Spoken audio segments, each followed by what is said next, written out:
everyone. Thank you so much for joining us for the second webinar of the AIJA 58th Young Lawyers Congress.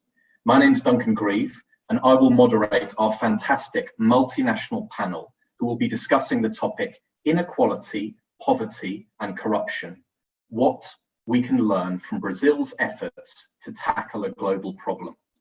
I have some experience having worked for 2 years in Brazil on matters relating to the car wash investigation, and prior to that, having worked on the DOJ mandated monitorship of the Odebrecht Group.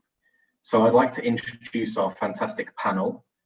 Firstly, we will hear from experienced Brazilian prosecutor Eduardo El Haag, who is the coordinator of the car wash task force in Rio de Janeiro. Eduardo will be highlighting the prosecutorial innovations that turned the car wash investigation into the biggest corruption investigation in history. Secondly, we will hear from Brazilian compliance and antitrust specialist Maria Cecilia Andrade. Maria served as Chief Compliance Officer of Odebrecht Transport and will tell us about some of the successes and challenges from the perspective of the Brazilian private sector. Next, Stéphane de Navacelle, who leads an investigations and white-collar boutique in Paris with 15 years of experience in investigations in France, the US, and other jurisdictions, as well as 2 years as an independent compliance monitor at the World Bank, will highlight some of the interesting parallels between the Brazilian and French experiences of anti-corruption enforcement and legislative reform. Fourthly, Christina Vicens-Beard will tell us about some of the civil law implications and the collateral litigation which arises from international criminal corruption investigations, such as car wash. Christina is an asset recovery and civil fraud expert based in Miami. Each of our panelists will speak for 10 minutes, and then we will have 20 minutes at the end for questions, debate, and discussion. If you have questions, please raise these using the Q&A function. Right, so let's get underway. Eduardo, please get us started. Thanks, Duncan. Hello, everyone. It's a pleasure to be with you guys today in this distinguished event. I will share a presentation with you. Could you all see my screen, my presentation? Okay, so let me start. Okay, I'll talk today about some innovations in our investigation here in Brazil, in car wash, Lava Jato investigation. I am coordinating, I'm the head of the task force in Rio, in a huge investigation that unveiled a number of corruption schemes and money laundering schemes in Rio. The investigation has come to its 4th year in Rio right now, and we have managed to get some very, very interesting outcomes, such as the recovery of 2 billion reais and a number of lawsuits that were filed throughout those 4 years. I'd like to show you some of the reasons I think are fundamental for the change in this paradigm of the investigations in Brazil. The first of all are the collaboration agreements, the international corporations, and the task force model. In order to speak about those elements of change and how these could change the investigation in Brazil, I'd like to present to you a current case, an actual case, that is the Rio 2016 Olympic Games buying vote investigation. In Brazil, in Rio specifically, we are investigating a criminal organization that is led by the former governor of Rio, and he has managed also to buy the Olympic Games to Brazil in the Rio 2016 vote. The investigation is very interesting and can serve as an example because it has used a number of tools such as collaboration agreements, international cooperation, and led us to a very interesting finding. So the investigation started with a corruption scheme involving a businessman that had some contracts with the state of Rio. In our investigation, we managed to find out that he has used an offshore company named Matlock to pay $10 million to Sergio Cabral in a bank in Antigua and Barbuda, in the Caribbean country of Antigua and Barbuda. We were investigating this scheme and were waiting for the documents to come from Antigua and Barbuda when some French prosecutors, and those are the current documents that show that former governor of Rio, Mr. Sergio Cabral, has received $10 million in his accounts. We were investigating this scheme here of this businessman that has some contracts with Rio and was paying $10 million to Sergio Cabral when we received a visit from some French prosecutors in Brasilia. They came to us and asked us, look, do you have something regarding an offshore company named Matlock, that which is owned by a man which his name is Arthur César Soares Filho? And we said, yes, we do have. We have an investigation that, and we believe that he has used this offshore company to pay millions of dollars to the former governor. And they told us, look, from this offshore company here, 3 days before the election of Rio in 2009, for the 2016 Olympic Games, this offshore has paid $2 million to an African delegate that was part of the election process. And then we realized that the two investigations were intertwined, they were linked, and we managed to also find some very interesting emails that could prove that this gentleman here, this businessman, has paid some $2 million to the African delegate in order to gain votes to Brazil. Among the emails that we found, we have this one, which is an executive from the Brazilian Olympic Committee, which is saying to the African delegate, first of all, I want to apologize for this delay on fulfilling the last portion of our agreement. We are working every day to finalize this operation. As I told you, in Copenhagen, we have a different sponsor for this last portion. In another email that we found, Papa Diak, the man that received the $2 million, sent an email to the Brazilian executives stating that he has not received the money yet of the bribe.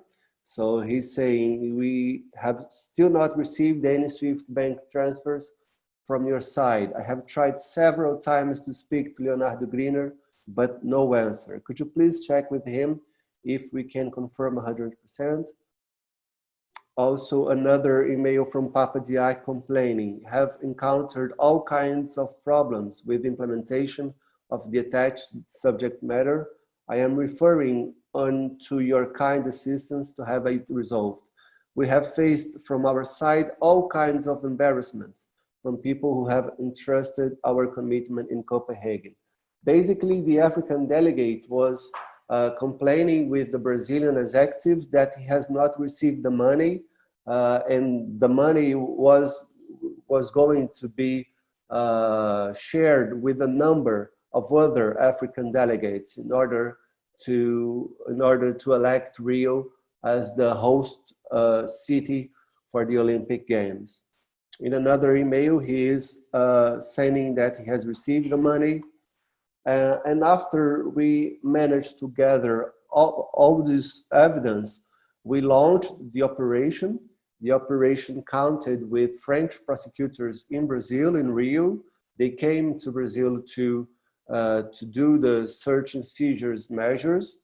So And we also made a search warrant. The France issued a search warrant to be executed in Paris in the same time that in Rio. So in the same investigation, we had Antigua and Barbuda, who shared documents with us, Brazil, that had its part of the investigation, France, and also during the search warrant execution, we found a key, a bank key. This is the current picture, the actual picture. When I found the key, I knew that it was from a safe. We sent an email to Switzerland, and they answered us that the Arthur Nussmann, the executive from the Brazilian Olympic Committee, held 16 kilos of gold in this safe in Switzerland.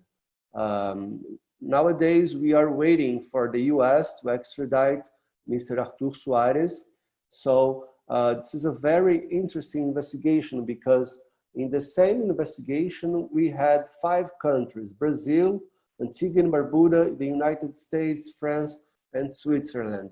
This is something that when I first entered the federal prosecution's office, I could never envision, I could never imagine to work in a case like this one. In recent years, this model that basically we use with the collaboration agreements that are very, very special and useful for us during our investigations, the international cooperations, because in the past, like 10, 20 years ago, we could never think that a Caribbean country could cooperate with the financial investigation like this one. And also the task force model. In the past, I had like only one prosecutor worked for with 100 cases, and now we have like 10 prosecutors working in only one case. This has changed everything, and it will be very interesting to talk to you guys and discuss how those new tools for Brazilian prosecutors are influencing and producing some very interesting results. So I have 9 minutes and 50, so time's up. I'll give the word back to Duncan. Thanks. Thank you so much, Eduardo, for giving us some real life examples and cutting edge, new news from the investigation. So Maria Cecilia, please take it away. You're on mute, Maria.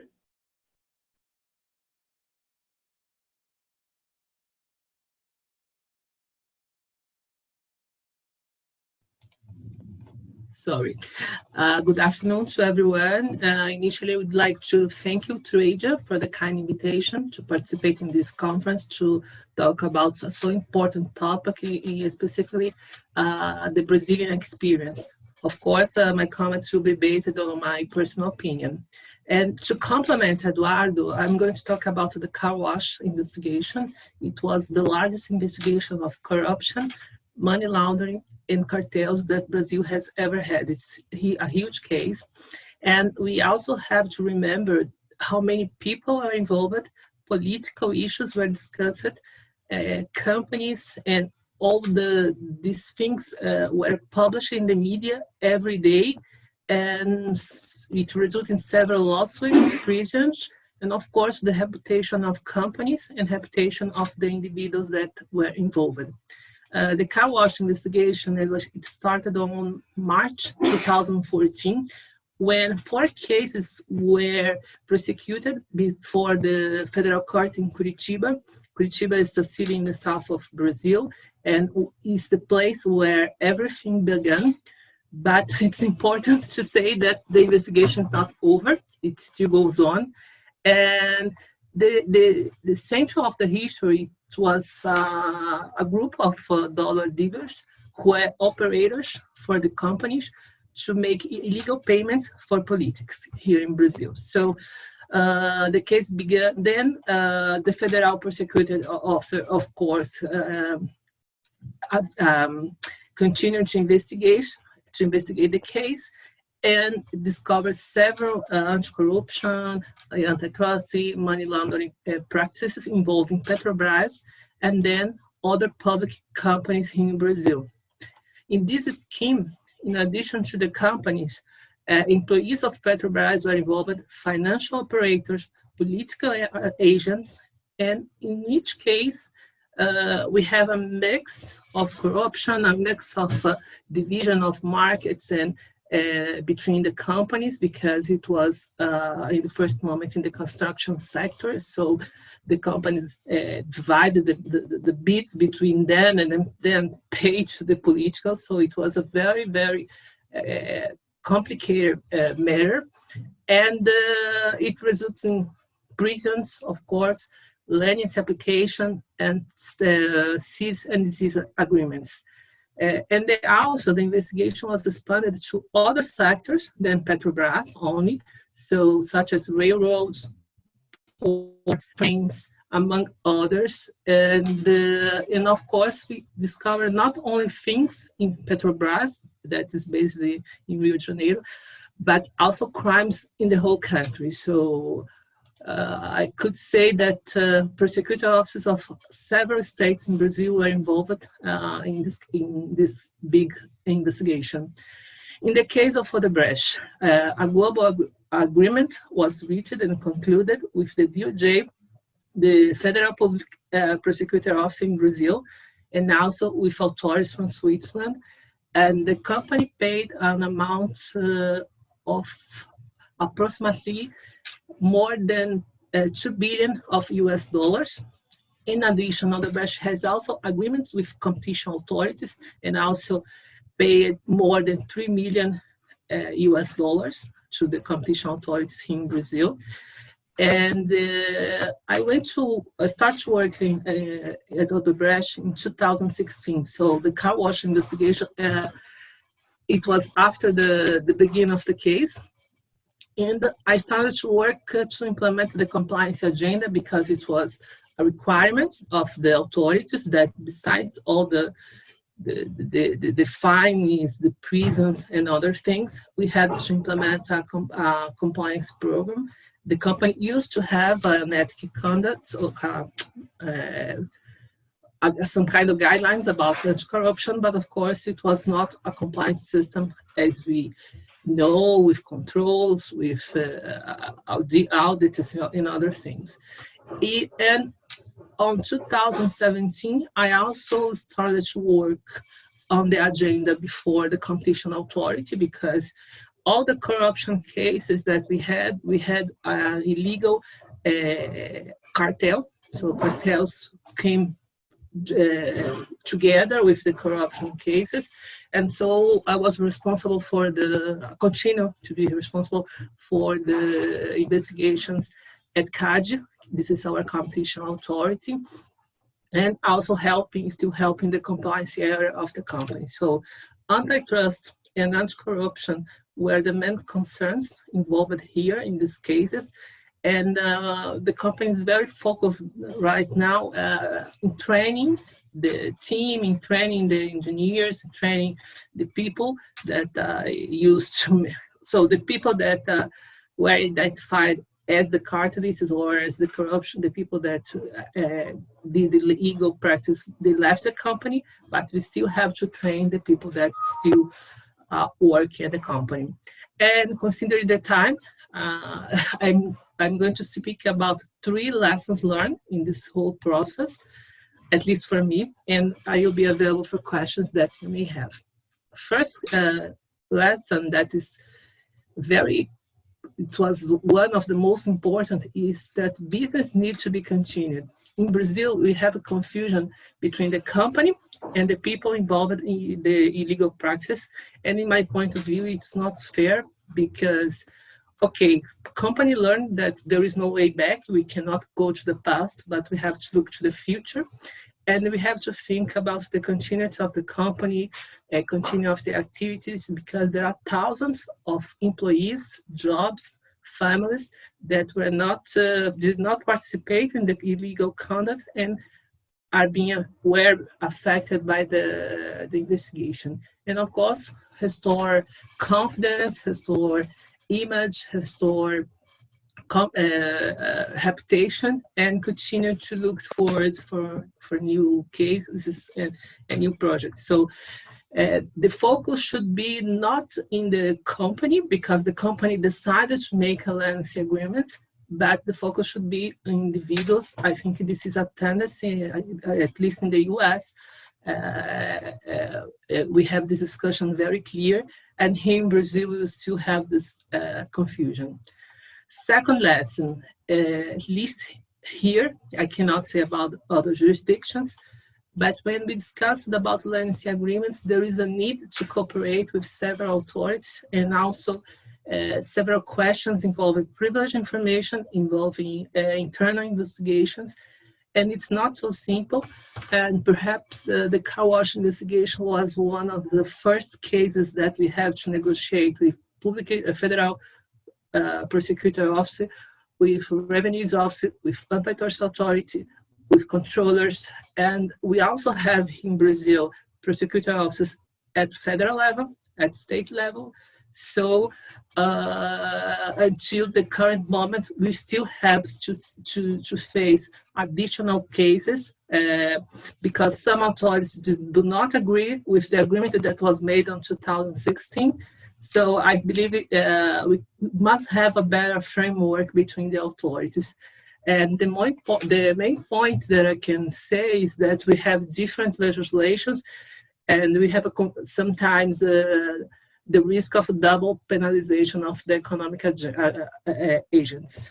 And I'm going to speak very fast about this, and can continue at the end during the questions. But a first step was taken some days ago, I think 10 days ago. There is a cooperation agreement signed between the Federal Courts of Accounts, Ministry of Justice, Controller General, and General Attorney for the Brazilian government. But the prosecutor also decided not to sign, at least as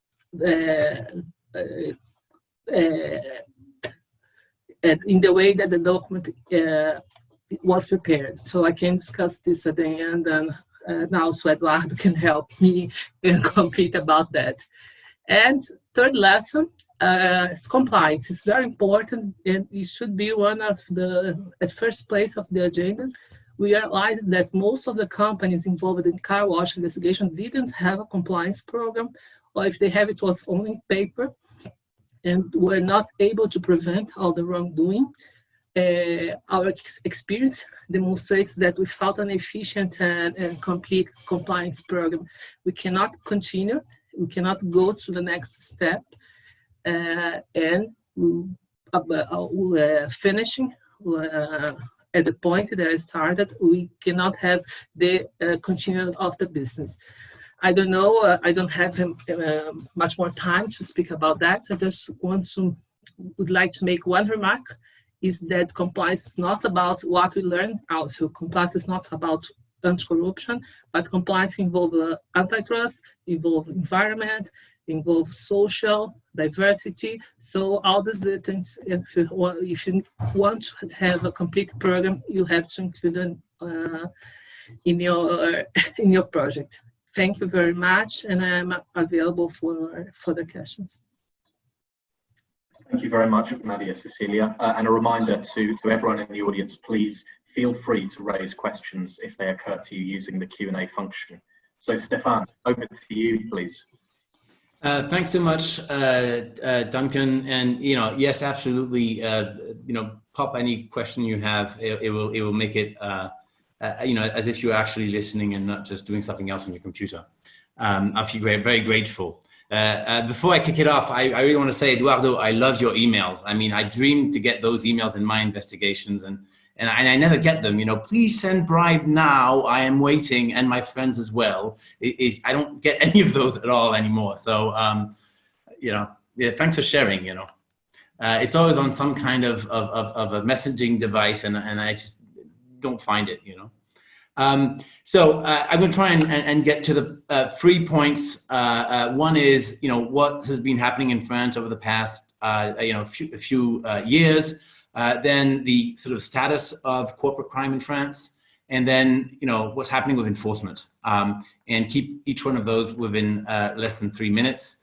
As a general comment, it's very clear that Brazil and France are at the same cross paths. Really, we're debating the same issues. Who can we trust? Who can't we trust? What kind of guarantee we can give a company or an individual who wants to come up and talk to us? That's the way the prosecutors think about it. And and from the corporate side, really, why do we go and bring anything to anyone unless we're actually sure we're going to be caught, or the cops already at the door downstairs? So where have we come from? The big change in France was 2013, when we created the PNF, which is the main prosecutor's office for financial issues, dealing with all the cross-border work, and obviously the people Eduardo has been working with in France. And that came out not because we love fighting corruption in France, because our budget minister had an account in Switzerland and Singapore, and that didn't look good at all. So they created this special office, and their really big battle, which gave them a real name, was the tax evasion matter involving the Swiss bank UBS, which led to over 3 billion euro fine. And that sort of made France a quote unquote B country, as in billion. So you have to deal with them now. Then we have Sapin 2. Sapin 2 is our FCPA, basically our bribery act. What it does two main things: is introduce the idea of a French DPA, which we call a CJIP, CJIP, and creates the AFA, which is our anti-corruption agency. And these DPAs have been in considerable use, given the fact that we've had, 10, and we're going to the dozen, in a couple of years. What it does not do is address individuals, because we're not comfortable with compromising when it comes to criminal law, especially if it's white-collar crime. And I think the general feeling, including with prosecutors, is that companies are basically buying justice. So it's for corporates, because you need it in an international era, but not for individuals. And what that creates is a bottleneck at the entrance of the prosecutor's office, because the executives are very much still in place. They could come over, they could bring things, they could bring evidence, we could go and get deals, but we're not comfortable yet to give the employees or the executives the same possibilities as a corporate. So there's going to be a lot of change, because there's a lot of debate. It's changing, and I'm going to talk about that a little bit more when I address enforcement. I don't know if I'm below 3 minutes, probably not. Corporate crime in France, Maria Cecilia mentioned compliance and the bizarrety of what compliance is and how to approach it. We are more and more accepting in France that it is the health and safety of the white-collar worker. It's there to protect you, and you need it. It's starting to trickle down. It will probably take a generation before it actually does trickle down properly. One way that we have put in place a booster for compliance is that we have this anti-corruption agency I mentioned as part of our sort of bribery act. And that's the AFA, the Agence Française Anticorruption, and it can come with very little notice. Radio company asks for documents. It will go straight to the universal 8 points of a good compliance system. It will go straight to your risk analysis. And if you have nothing out there, individuals can be fined up to 200,000 euros. Now, that's not a lot of money when we talk about all these figures for corporates, but when it's your own pocket, then that's a whole other issue. And that's, of course, after taxes. So there is sort of an acceleration. And there is also a clear push now from the corporate side, who want to avoid the extremely lengthy civil law investigations by investigating magistrates, to extend the DPAs to new areas. And one of the key ones may very much be environmental law by the end of the year. Maria Cecilia mentioned antitrust. Money laundering as well is becoming a huge tool for French enforcement. For example, when it comes to ill-gotten goods for some dictators, spending money in France, well, they are prosecuting on the sole basis of the laundering and not of the main crime of corruption, embezzlement, or whatever it is. I'm guessing I have 2 minutes left. Duncan, can you nod if that's correct? Wonderful. Enforcement.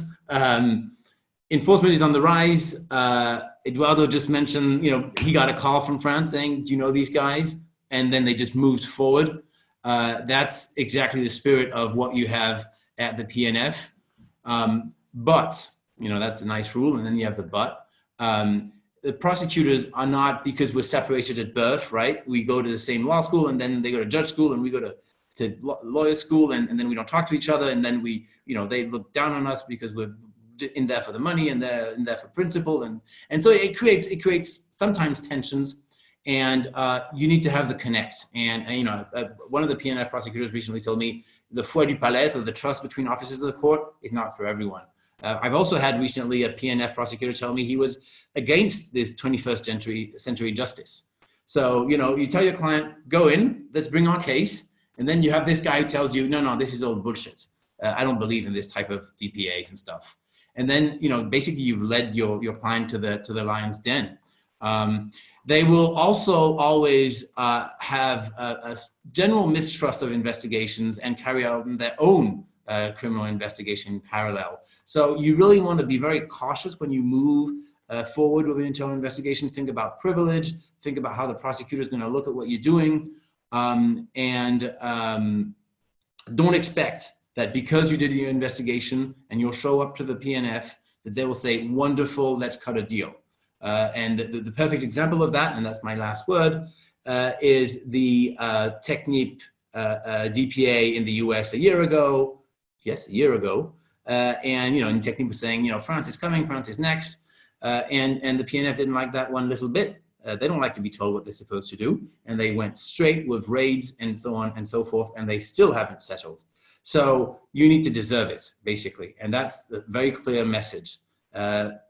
Different countries, different systems, the US, UK, Brazil, France, Germany's yet another beast.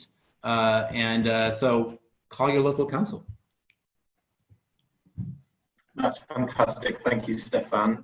Really interesting to draw out some of the parallels between the jurisdictions there and the experience of representing clients in front of the enforcement agencies. So we'll hand it over to Christina to wrap us up. Okay, thank you, Duncan. So I think it's pretty obvious from everyone's presentations that usually, when you mention corruption and specifically fighting corruption, most people automatically think of criminal proceedings. And when you're in a domestic corruption case, usually that model is based on forfeiture. When the corruption crosses national borders, then it's forfeiture plus, government-to-government treaty-based mutual legal assistance. And while that strategy and that model certainly has some very effective tools to combat corruption, it's certainly not a perfect model. And so ideally, the more effective strategy to fight corruption will marry the resources between the civil model and the criminal model to fight corruption. Pursuing corruption solely through the criminal side can have some challenges, and I'll focus on three, which I think that can be connected specifically to the Lava Jato case. And the first one is that when you are a prosecutor, when you're fighting corruption through criminal proceedings, there's a lot of red tape and bureaucracy, right? We've spoken about the different international cooperation agreements, which means that there are some very specific protocols, very specific channels that you must go through in order to obtain either evidence or information from another country, which number one, slows down the process, sometimes months, sometimes years, depending on the country that you're seeking assistance from. And the other, risk or aspect of it is that it requires the involvement of different people in government, different branches, different agencies. And so this is risky, for example, in the Lava Jato investigation, where there were a lot of federal prosecutors that were communicating with the DOJ in the United States without going through the specific channels, because they wanted to avoid alerting someone in the executive branch that they were talking to the United States, because maybe that person in the executive branch had some ties to the people that were implicated in the corruption investigation. So, while the international cooperation agreements are great and are useful, sometimes there's some utility to going through another door, through another avenue to get through that evidence or information, right? The other challenge may be that the government, right, a government that has been victimized by corruption, maybe lacks the necessary resources to put on a full fight against corruption.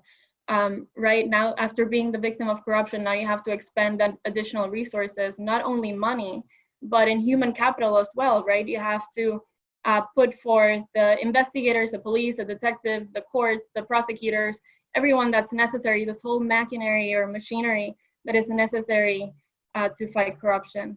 And the third one, I think that we've touched on a little bit, is that generally the legislation that is set up in place to fight corruption, for example, the FCPA in the United States, is a little flawed in that it punishes those who are paying the bribes usually, but it doesn't really focus that much on the people demanding the payment and receiving the payment. And this is an important point, because corruption involves those who make illicit payments and those who receive them. Both parties are guilty. And so while the criminal way is a great way of getting at those who are paying, the civil avenue maybe allows you to bring direct actions against those who have received those payments, and maybe collateral attacks against those third parties who have been instrumental in facilitating, aiding, abetting the fraud and the corruption, right? So I spoke at the beginning about ways in which we could marry both strategies, and through the civil litigation approach, you have three main tools through which you can do this. Number one, as I just made allusion to, is to prosecute or start civil actions against the bad actors themselves, but also third-party liability claims against those that facilitate the corruption. For example, this can be attorneys, these can be accountants, these can be banks and other financial institutions. The second way that you can do this is through insolvency. And a lot of, maybe this is a novel idea for some, but you can use insolvency as a tool to unravel a criminal enterprise. And the third way that you can use the civil approach to complement your criminal strategy is by using civil investigative tools to get around those cumbersome, maybe lengthy diplomatic channels that you would otherwise go through to get evidence. So I'll speak just a little bit about one of each of those three aspects very briefly, because I know that we are trying to be time conscious. So for example, in the case of starting or filing complaints against the bad actors, our firm represents, for example, the government of Trinidad and Tobago in a corruption action here in Miami and Florida, because and I'll tell you a little bit, it's a bid rigging scheme involving the construction of the international airport in Port of Spain, Trinidad. And so in that case, it was discovered that a lot of the bad actors had jurisdictional nexus to Miami. Some meetings occurred in Miami. Some entities were set up in Florida to receive the money and to participate in the scheme to get some contracts. They used maybe other lawyers, professionals. There was real estate that they purchased with the proceeds of the funds. And so there were enough connections to the jurisdiction that we were able to to present claims here in Florida against those bad actors as a complement, not as the only action, but as a complement to what the government of Trinidad was doing in their own home, right? And so it's a way of leveraging, your strengths, and also obtaining another evidence, right? So these corruption cases usually involve money laundering and bribes, which are highly sophisticated crimes. They're the types of crimes that are usually committed in secret by very powerful people and are therefore very difficult to discover and prove and punish. And more often than not, the police and the prosecutors and the judiciary are not prepared or trained to investigate, prosecute, adjudicate these claims. So by supplementing your criminal approach with a civil litigation strategy, you're able to bring in the forensic accountants, the private investigators, the people that have expertise, that have devoted their lives to doing this kind of investigation and this kind of prosecution. The other benefit through civil litigation is that you lower the burden of proof, right? In the criminal action, you have to prove the crime beyond a reasonable doubt. But if you're focusing on the money laundering and in the civil fraud aspects of the case, at least in the United States, that burden of proof is reduced, and you only have to prove the fraud or the scheme by clear and convincing evidence. So that's a great way to supplement your criminal strategy. So I think I have 2 minutes left, so I'll go very quickly. And I'll give you another example of a way that we use, for example, insolvency to supplement a criminal approach in corruption cases. And I think in Lavallato, a lot of the bribes were received, for example, from by offshore companies that were set up either in Panama, in the BVI, in Cayman Islands, different offshore countries. And those companies didn't have any other business, right? They don't have legitimate business operations other than receiving the proceeds of corruption. So one very interesting way in which you can use insolvency is by having the victims of the corruption either file a claim, right? A claim against these offshore companies to put them into insolvency, and then appoint a receiver, a liquidator, another office holder over that company that can then have immense, extraordinary powers to investigate the corruption scheme and to move up and down the value chain, because these offshore shell companies don't exist in a vacuum. They usually own other assets, other companies. And so through insolvency, you can, like Pac-Man, you can start eating the companies down the value chain until you get to the real assets. And another benefit is that the liquidator, the officer that is appointed over the insolvency, is very exportable, to make up a word. It's not as easy as it's much easier than enforcing a foreign judgment elsewhere. There's the UNCITRAL model law on cross-border insolvency that allows a liquidator to be recognized in many countries. And so that's one way, a very important way in which we can use insolvency to combat corruption. And I ran out of time, but there's people, I'm sure in AIJA are very well acquainted with Chapter 15 and Section 1782 in the United States, which are great investigative tools. And those can also be very helpful in finding evidence and supplementing your criminal investigation in a corruption case. Christina, thank you very much for raising some points and allowing us to think in a bit of a different way about international investigations. We've had an interesting question from the floor, which I think it would be great if all of our panelists gave us their view on, which is, are DPA's monitorships, are the fines large enough to be an effective deterrent for companies not to engage in corrupt practices? Now, we might have some different views depending on whether you're on the prosecutorial side or on the private sector side, but Eduardo, why don't you kick us off? What's your view of the corporate fines, the current status in Brazil? Right. The corporate fines here in Brazil are pretty harsh, I think, so far. The main issue in Brazil nowadays is which agency is responsible for setting the fines or is responsible for negotiating the fines. So different from the US, where the companies can negotiate their agreements straight with the DOJ. Here in Brazil, we have a number of agencies, and as Maria Cecilia has stated some minutes ago, we are in the process of developing better tools or better rules and frameworks, so we can set one agency to respond for all the agreements. This is the main issue nowadays in Brazil. I think the fines, in my point of view, they are strong enough to deter us further illicits.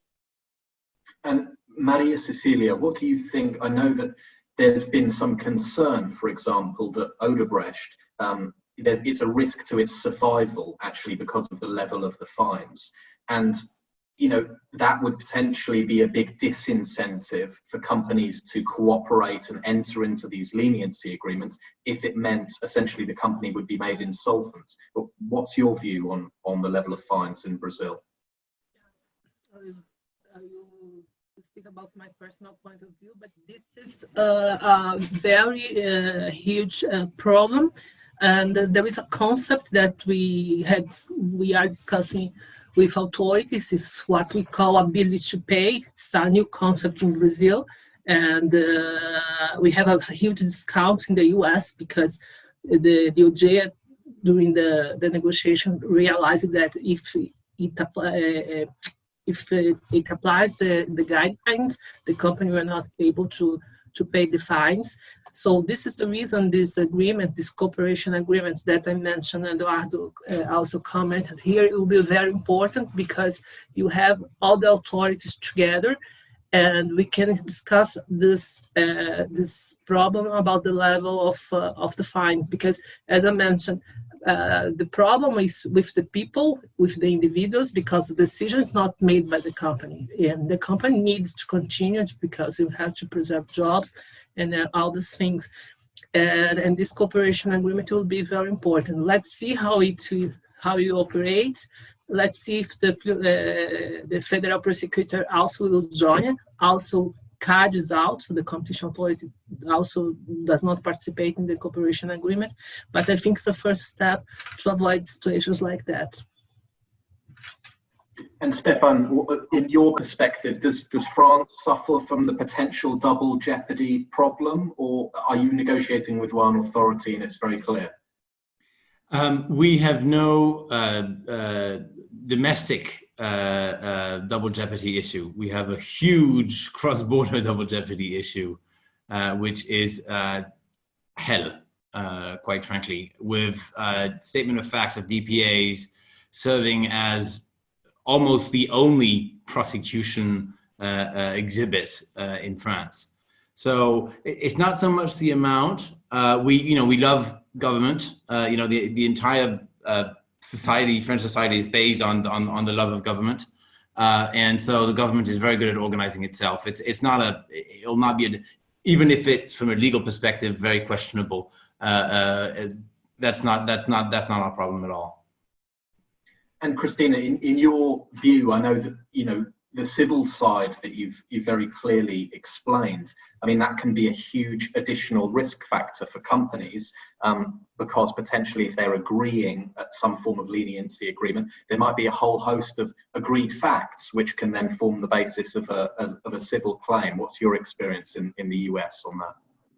That's right. And in my experience, I have at least one case right now that I can't speak about because it's confidential, but I can tell you that the first thing that we did when we got the case was go to the docket in the criminal cases and get all the indictments and all the documents from the criminal cases, and that lays the groundwork and the foundation for your civil action. So it's for sure something, and it's something that company has to plan for, I guess. You can't negotiate it away. at least And not I with the think government. it's sometimes forgotten. I'm interested to hear what all the panelists think about cooperation between, Eduardo explained how that's been such an important aspect of the Lava Jato investigation. Do you see that increasing or declining? There's some difficulties in Europe caused by Brexit, and perhaps that's going to have an impact on the way in which European criminal justice works, certainly from a UK practitioner's point of view. What's your view? Is it just only increasing, or are there some hurdles in the way? And all the panelists, please contribute your views on this. Yes, I see that it is increasing still, and a lot. A number of countries that didn't cooperate in the past, like in the Caribbean or even Switzerland. Switzerland was seen as a tax haven, and it was like a black hole. Whereas nowadays it's pretty straight and forward. If we have a straight and direct contact with the prosecutors, and if the asset is in Switzerland, for us it's clear that we will obtain information and will manage to seize the account. So, but nowadays still some countries are very resistant to cooperate, like China, I think Hong Kong, Singapore, some other Asian countries are still very, they don't cooperate a lot, or they make up some excuses. For instance, I sent recently a request to China, and I listed in my request a number of countries that were involved in a money laundering scheme. And one of the countries that was listed, I think it was Macau, and China answered that that they would not answer my request because Macau is not a country and Hong Kong is not a country. So you said it is a country, this is incorrect. And it wasn't even the main information I was requesting. I was just mentioning during my text. So some countries still resist and make up some excuses to not answer some requests in international cooperation. I would like to also to say something about the criminal investigations issue that Christina raised. In my point of view, using the criminal investigations in order to, the criminal procedure to investigate corruption schemes is really the better way, because at least in Brazil, within a criminal investigation, you can find emails, bank records, you can manage to find information in the IRS, you can make search and seizures. Whereas if I only restrain to the civil area, I would not be able to use some of those harsh tools like search and seizures and arrests. So criminal investigations, I know that they make the burden of proof is higher, the bar is higher to prove, but you can have access to a number of tools that if you are in the civil field, you cannot. When I talk to some corporate lawyers, lawyers that work with compliance, I admire them a lot, because it is very hard for you to investigate money laundering and corruption schemes without having access to some tools like accessing emails, search and seizures, bank records, that when you are like a compliance lawyer in law, you simply don't have. You can make interviews, you can have access to the documents within the company, but you are not able to ask Switzerland if the person, your target, has an account, or Bahamas or Singapore. So I think that the international procedure, for at least for me as a prosecutor, it is a better way to investigate and gather evidence about those sophisticated crimes. Yeah, just to respond very quickly, because I agree that the criminal proceeding, or right, the criminal approach has some very good tools. Like I said, I mean, yeah, you can go arrest someone, you can go seize their assets, and so there's no disputing that there are some great tools using the criminal way. But there are some other great tools that civil litigation attorneys have access to, that maybe compliance attorneys or corporate attorneys are not very familiar with. But one of them, for example, is Section 1782. And one of the ways that we use that we deploy that tool, is by serving subpoenas on CHIPS, which is a clearinghouse in New York that handles all the US dollar denominated transactions in the world. So you can have a bank account in Cayman Islands and another one in Switzerland, but if you're transferring US dollars, that clearinghouse in New York often captures that transaction. And so that type of information can be obtained in the United States and used and deployed in corruption and fraud, money laundering investigations elsewhere in other countries that maybe don't have that ready access to that kind of information. So what I was advocating for is not an only civil litigation approach or only criminal, but to complement each other. I just want to say one thing. Eduardo, you're invited to Paris anytime. It's the first time I hear a prosecutor say, I admire investigation lawyers. And if you want to give a special training to your colleagues in Paris, I'm happy to organize it. Very good. And let's have one, if we can very quickly deal with a different question, and hopefully we should answer this quite shortly. In Brazil, France, and the US, which entity is considered a victim of a public sector corruption offence? Because I think there may be some differences there. Maria Cecilia, why don't you tell us what the status is in Brazil? This is a sensitive topic here in Brazil. As I read a question here with regard to the example Petrobras, so there is a huge discussion about that. Who was the victim? Because we know that several executives from Petrobras were involved in this scheme. But as I said, the company is not a decision of the company. It was a decision for some executives.